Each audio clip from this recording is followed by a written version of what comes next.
Hey guys, I am Liz Luke, Off-Leash Canine Training in Memphis, and this guy here is Moose. Moose is a 7-month-old Labrador that was dropped off for our 2-week board and train program today. His owners, hey baby, his owners haven't had him very long, but they do know that he likes to, kind of nip at you. He also likes to pull on the leash. He basically doesn't know any commands, so they're wanting him to learn his obedience commands. Yes. So let's see what he knows today of day one. Oh, goodness. All right, Moose, come. Yes, good boy. Good boy. Moose, come. Come.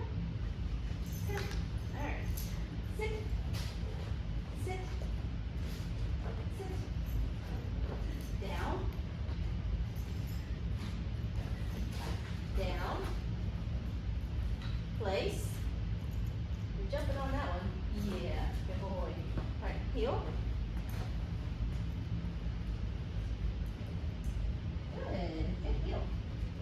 Yeah, good boy. Good, yeah. So as you can see, Moose he might know a couple little things or just getting lucky. But we're gonna work on his obedience, getting him socialized. So can't wait to show you his transformation after just 2 weeks.